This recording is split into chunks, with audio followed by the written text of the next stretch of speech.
Waheguru Ji Ka Khalsa, Waheguru Ji Ki Fateh. So today we've come to Commercial Road to see an exhibition here in the Udham Singh Reading Room by Tajender Sagoo, and hopefully that it'll be enjoyable for the Sangat to look at her exhibition and how she's portraying Udham Singh.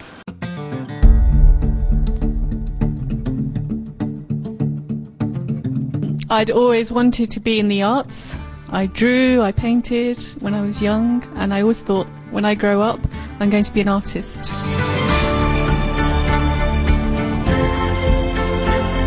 These are the last words, or when he was being sentenced, I assume.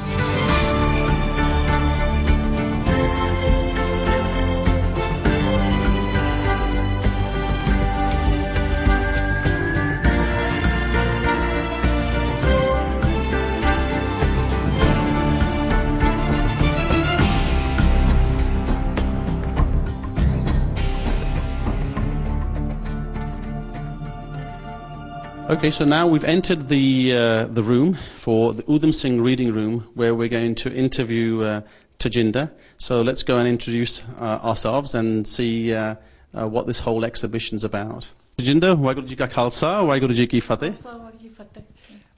So Tajender, you've had this exhibition in the Udham Singh Reading Room. But before I start and talk about the exhibition, let's just talk about yourself a little bit. Maybe you can give us some history about yourself, about you know, where you live, your education you've done, and why did you go into the arts subject? Because most Sikh girls are always pushed for science karo, doctor bano, rather than actually the art side of things. So why don't we start from there with the questions?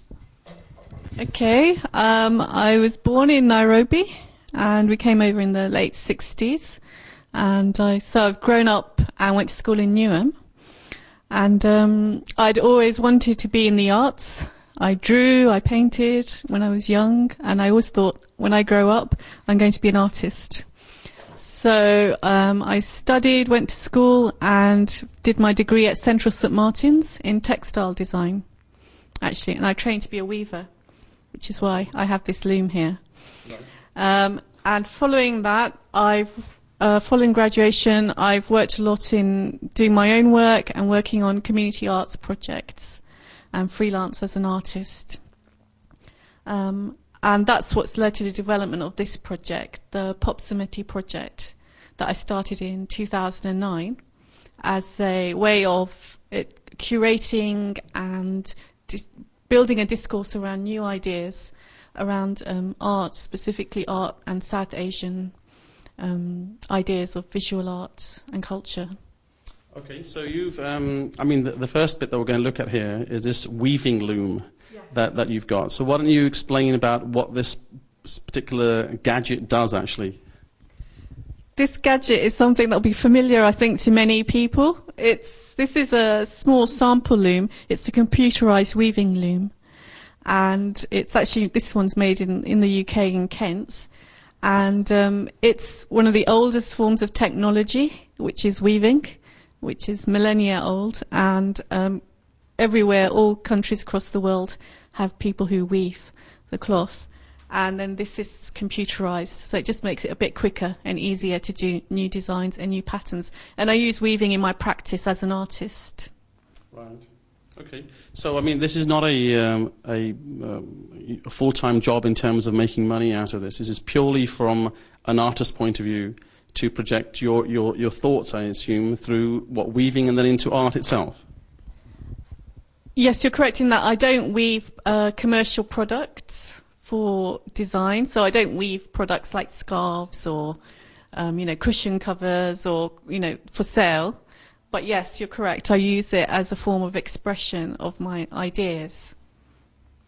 Okay, well, let's move on to this table over here, where we've got other parts of your exhibition, and see what these other things that you have here. Let's start with this particular one, which is obviously a turban, but you've got it coloured and there's some writing on it. So what was the reason for having it in this colour and writing things like protest on it? The designs for this turban, which are designed and screen printed by hand, the idea was taken from the whole idea of activism and protest. While I started my research on Udham Singh, And part of his stand in the court and the trial was because he wanted to make a protest.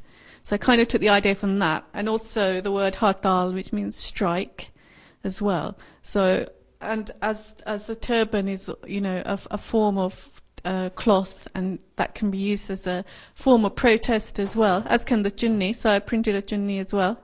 That's the junni. That's the junni, right? And it was just the idea of using, you know, identity as a form of protest. What if I just literally make it about protest? And also the tradition of, you know, printed turbans and the junnis as well, and how you can bring textile design and patterning into an object, you know, that's worn.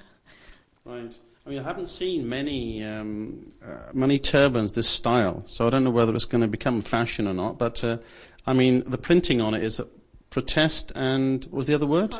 Hartal. Okay. So, no, I think that's interesting. What about some of the other things that you've got here in terms of some of the articles or what you've printed off the net?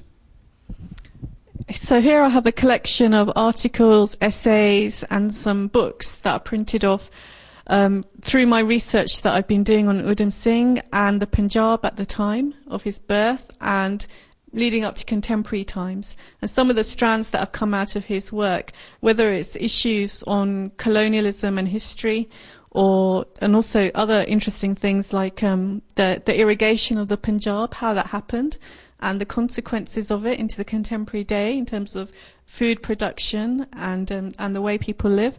And also, one of the other strands is about the idea of immigration as well. So I've got a bit of information about the 1968 Commonwealth and Immigration Act, when there was that kind of controversy with the East African Asians from Kenya coming into the country.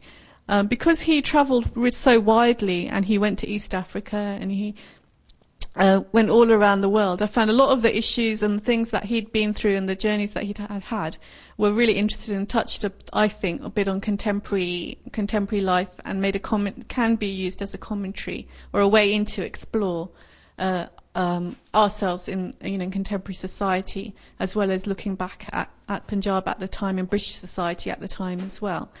And I should really say that also Udham Singh had a resonance to this area as well, because one of the places he lived at was 9 Alder Street, which is just off Commercial Road, like 10 minutes away from here, from this studio. So I think he had a footprint in this area, and also wanted to explore his personal footprint and the wider footprints that happened during British colonialism and the consequences. If we move over a little bit, some of the other stuff that you've got here is this particular article that caught my eye about moral and material progress in the Punjab in this sort of 19 to 1912. What was the reason for having this actually on the table here? I was looking at what was happening in the Punjab at the time when Udham Singh was born and growing up. And obviously it was under British rule at the time, and the governors at the time, well, they did this all over the subcontinent, but they would write reports to the government as to how the colonies were going and what the production was, and economically, but also socially, to see how people were kind of living, and because it was in their interest that people were fairly kind of happy and settled, because then you can be more productive as a region. And one of the documents I found that they published was the Memorandum on the Moral and Material Progress in the Punjab, and this is from the British Library, which has a huge collection on Punjab of colonial documents, which are really interesting actually. But something that particularly caught my eye is that this report was for the years 1901 to 1911 and 12. Was at the back, which I thought was interesting, they make a comment about the use of art and culture in terms of moral and material progress, which I thought was interesting, because this is an arts and cultural project that I'm doing, and that's what I do. I'm an artist. So the superintendent of the Punjab at the time, so he wrote on page 9 of this document, he says here, to the educated, politics have an unfailing attraction. A distinct problem confronts society here. Enthusiasm for sports and pastimes and a taste for literature and the arts are plants of slow growth but are essential to the moral development of a people. Of the former, there are distinct signs of progress, except among the few. There is at present little or no promise of the latter. So what he's saying is that politics is growing here and it's very popular, but what people need maybe to counter that is an interest in literature and the arts in the way that arts and literature is used as a civilizing force, a form of soft power. And people generally become happy if they're going to museums and going to see exhibitions, and that could be said, as a use or a way of controlling people. So maybe they don't become so politically engaged either. But obviously it didn't work in the Punjab, that kind of theory. So I thought that was quite ironic and quite interesting. Right. What about, some of the other things that you've got? Is this kapda here that you've got, is this stuff that you've actually made with that machine over there? And what does it actually signify, these sort of material that you've got, the colours that you've used and so on?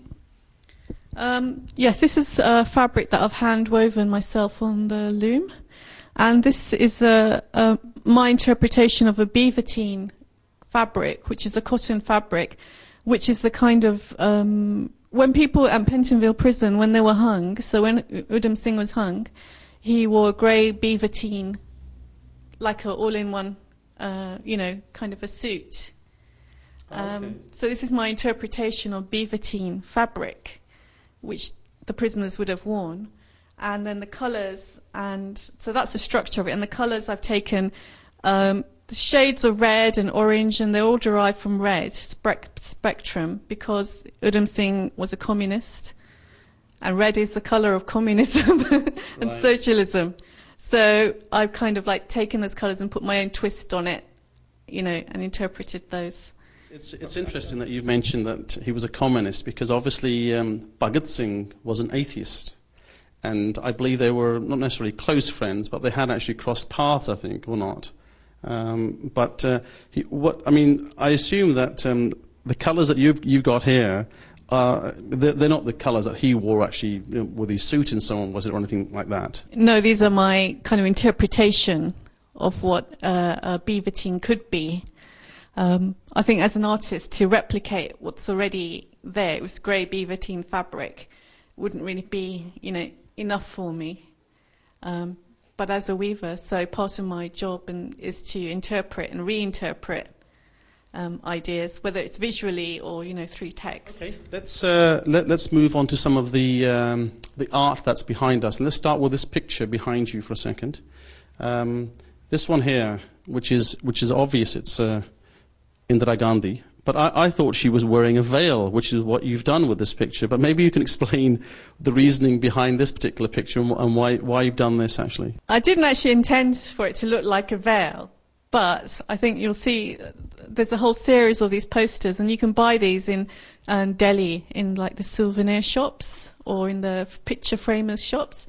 And these are all icons of popular culture in India. So I was in Delhi, I bought them, I thought these are really, pieces of popular, culture, and people have them in their living rooms and everything in the shops.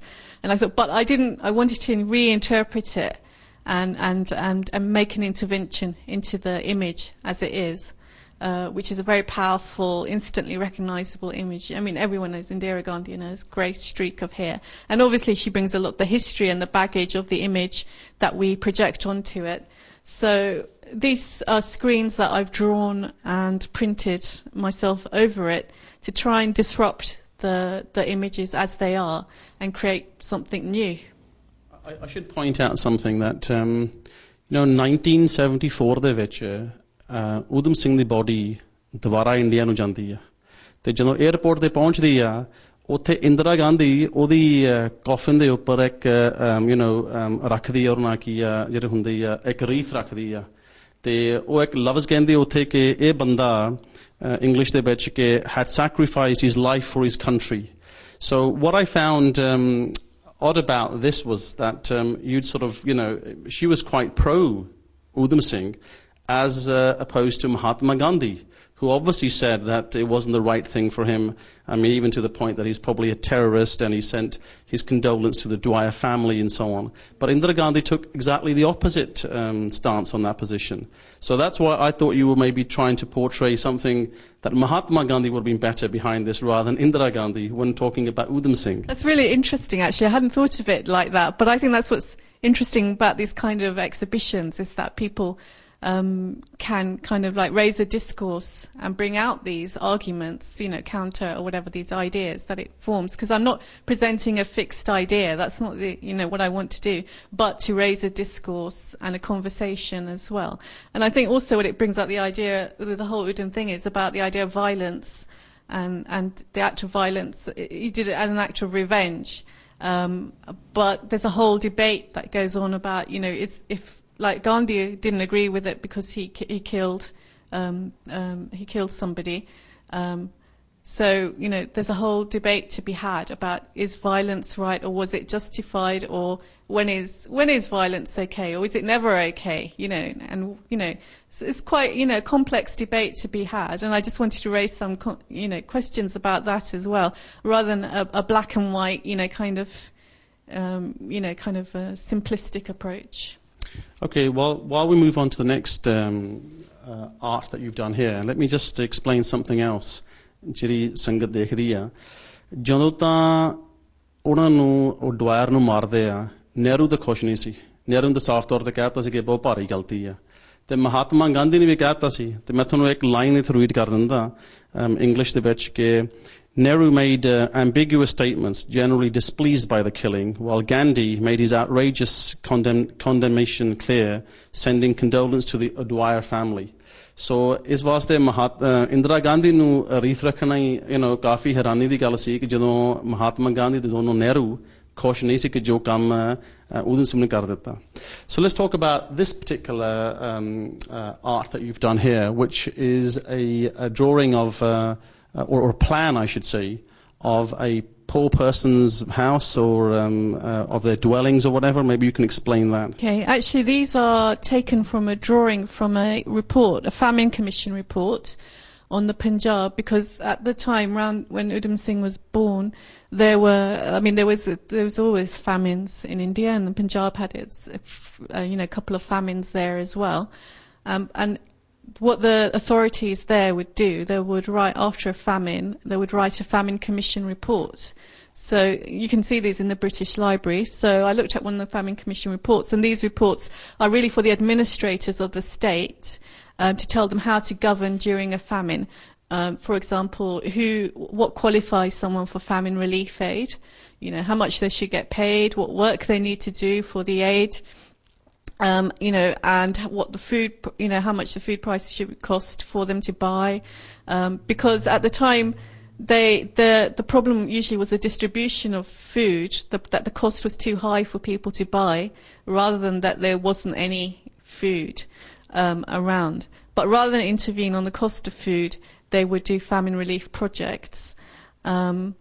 And one of them was in the famine relief report, were the plans for a poorhouse, which in the Victorians here and the UK developed a lot of the idea of a poorhouse to gather the destitute together and feed them in one place and put them to work. I don't think I'm not sure if they ever enacted or used these plans for a poorhouse at all, but this is my interpretation of it. Although, obviously, I've just kind of painted this on, and it's a screen print on newspaper. But they'd have separate yards for families, a grinding room, for example, storeroom, the peons' office there, the men's yard there, the women's yard there. And they'd also, I think, divided them sometimes maybe on caste lines as well. So it was a very regulated, very well kind of, bureaucratic system of kind of overseeing famines. Whether any of it was implemented or not, I'm not sure. I doubt, really. But through this whole thing of famines and the research, I came across a very interesting book, which I've got in my reading room, which is on starvation and colonialism, which talks more about the economic drivers to which allowed some famines to happen.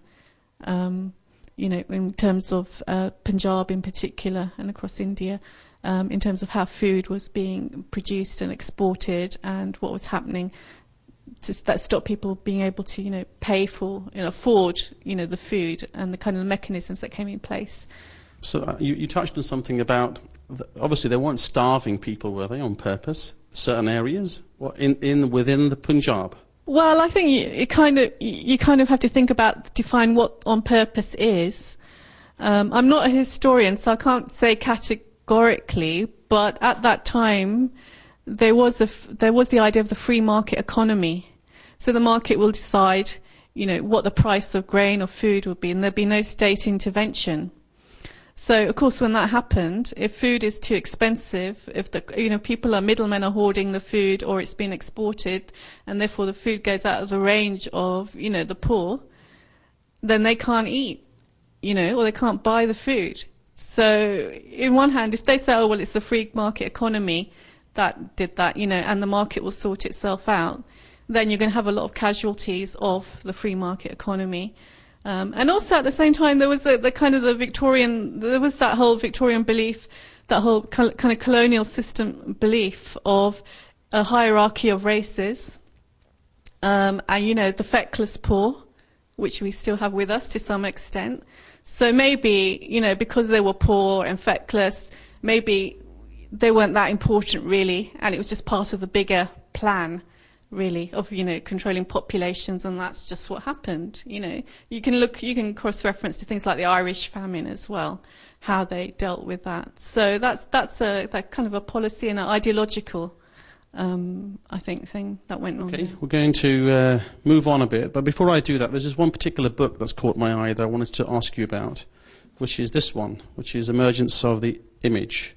And this particular book talks about these are the documents that came out, nearly 50 years after they were told that, it wouldn't come about and so on. Because I didn't quite realize that the court hearings are still sealed, that you can't really find out what's been happening and so on. So what was the reason behind closing all the documents? This is the book that was published after most of the documents from the court hearing were released in 1997. At the time of the trial, his statement documents, they were banned from publication because it was believed that there were seditious comments that he made. And also there's a lot of speculation about his role, because before killing O'Dwyer, he'd known him before, and he'd met him on some occasions before as well. And there are still some documents that they haven't released. So that's all open to speculation as to why or what could be in those documents. So maybe that's, for someone to ask for the release of those documents before we can find that out. But basically, he was a terrorist, and he was seditious. So his comments, and documents were censored because they were deemed to be a threat to the state. Yeah, I don't have this book, but I will say to the viewers that you should go and buy this book. Anyone that's interested in Udham Singh should definitely buy this book, because it's all facts. It's about what was happening at the time, and it's about some of the reports that came out from. But I was a bit surprised that some of the stuff is still sealed, and that it's not going to be opened to the public, maybe, I don't know, for another 50 years. Because usually what happens is they seal information and say, okay, 100 saal to baad ਅਸੀਂ ਦਿਖਾ ਦਿੰਦੇ ਆ. So I was a bit surprised. Okay, let's move on to one of your other paintings. Let's talk about this one, actually, where you've got a number sort of writing on it. And so what was the reason behind writing on a newspaper like this? I think this is the quote that Udham Singh did as he was being sentenced. Yes, this was his statement upon being sentenced. Well, it's a part of his statement. Okay, so Tajender, let's move on to this particular writing that you've got on this newspaper. And these are the last words, or when he was being sentenced, I assume, where he talks about that I do not care about the sentence of death. And he complains that we are all suffering under the British Empire.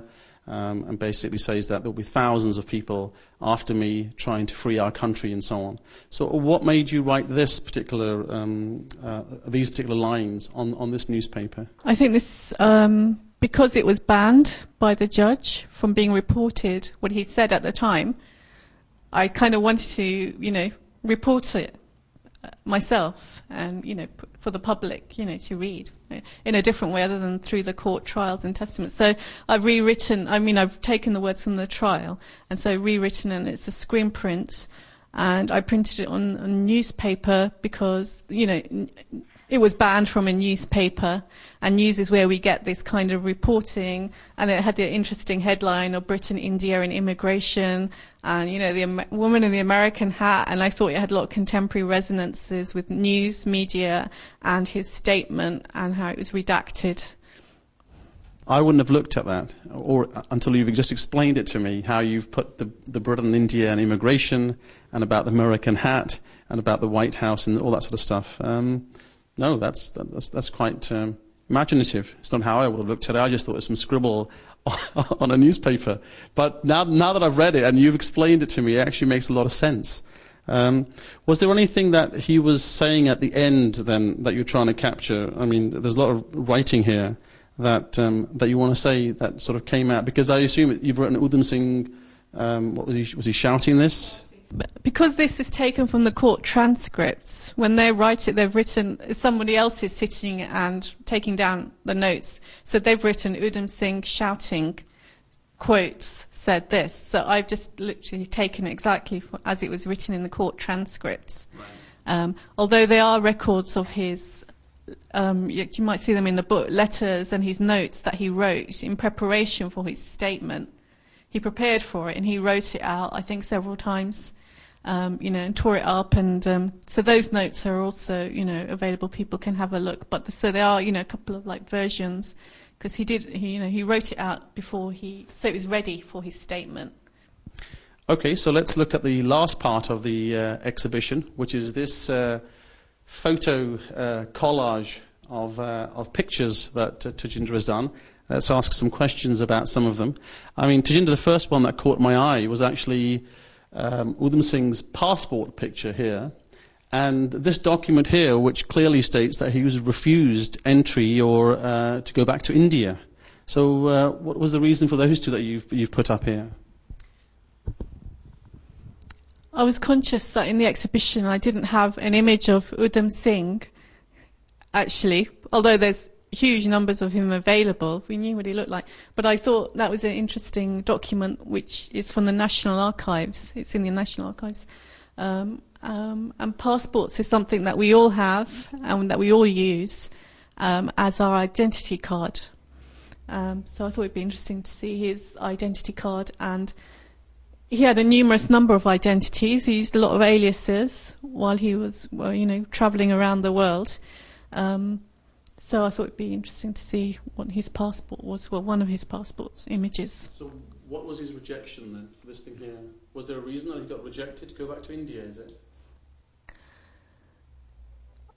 He was upset. He was at the time, I think, trying to get a visa to go, permission to go back to India, which he didn't get for some reason. I'm not sure why. But he was a person who was known to the authorities for previous, he'd caught their eye for previous offences prior to so what's really quite interesting as to, he managed to travel quite extensively. Maybe they were keeping an eye on him, I don't know, but they were kind of trying to restrict his movements. They actually tried to, with a lot of people involved with the Gadda movement and independence fighters, a lot of people put in exile, or had to leave the country. And they weren't obviously allowed back into India, because if you let people back into India, then they would be causing trouble. So maybe that's why. I don't know, it's just speculation. Okay, and I'll talk about two other ones. One is this, you've got pictures of the Wagah border, and the other one is this picture here you've got of Udham Singh with a turban and a beard and so on.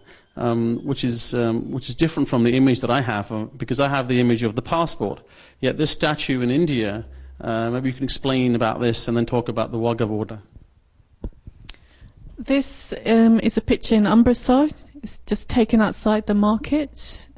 And that's a sculpture of him with the turban and the beard. And you will see images of him with the turban and a beard, and some passport pictures as well. I think I've seen him with the turban and a beard. So he changed his appearance. At the time of his trial, and in the UK, he was clean-shaven. So I suppose, you know, that's an interpretation, because it's conflated him with the gun maybe at the time of the trial, with a past image. So you could see it as an artistic interpretation of him. And these pictures I took in 2009 at the Wagah border, and it's just a comment and an idea on kind of nationalism. And, you know, he was executed in 1940, so he didn't go to see the independence of India and the subsequent partition of Punjab. So in this collage, I've just put a lot of events from different eras and years and just conflated them all together. Okay, so we'll now ask the last question about the books that we have here, considering it is a reading room, so you would have to see some books. And of course you've got this wheelie as well. Maybe that's about him travelling, I don't know. But maybe you can explain why you've picked these books and what they are? Yeah, these books are all selected because in some way or another they tell us something a bit about Udham Singh, or aspects of the life, you know, in touch on aspects of his life, such as his political beliefs. So there's some books on the Gadar movement and communism in Punjab, and there's a book there on famines in Punjab. There's a book on, you know, for example, on a historical book on the Sikhs, like Maharaja Ranjit Singh and the Sikhs, to give a bit of a wider context of Punjab before it was annexed by the British. So again, the books are kind of like hit on different sources, and the idea is that you can come into the room and you can just read a bit more context and detail on some of the strands that come off, you know, the story of Udham Singh as a Punjabi and as an immigrant, and as all of us as Punjabi immigrants, I think, to give a bit more in-depth knowledge and a bit more understanding that might hopefully lead you up to another, you know, a path to another inquiry, another question, you know, which again will lead you up to another question, and that's how it goes. No, I think you know, we've come to the end of our interview, and I want to thank you, Tajender, for actually inviting us here. And whether is there anything you want to say to finish off the exhibition? I would recommend for Sikh kids, I mean, as well as non-Sikhs, to attend. It's really in a nice setting. It's a listed building. But is there anything you want to add to before we finish up? Just that everyone's, you know, welcome to come if they want to see and just talk. And I'm quite open, and I just hope people, you know, can come along and just see what I've done and ask me more questions. So everyone's invited to the exhibition. It's on 21st of September to the 18th of November, but you have to make an appointment. So Tajender, you have to make an appointment with yourselves by ringing you up, is it? Yes, you can call me or email me, and all the details are on my website, popsamiti.org. Right. So popsamiti.org, that's SAMITI.org, and you can arrange to come down here. It's nice for school trips to come, I think, to learn about Udham Singh. And like she said, you can engage as much, read as much about him, about the person and the myths and so on that we have about Udham Singh.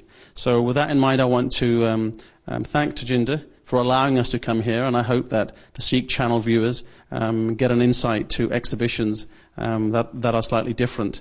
So I think it's great, and we should encourage people like yourselves to go into the arts rather than just sticking all the time with the science thing. So thank you very much. So Vaheguru Ji Ka Khalsa, Vaheguru Ji Ki Fateh.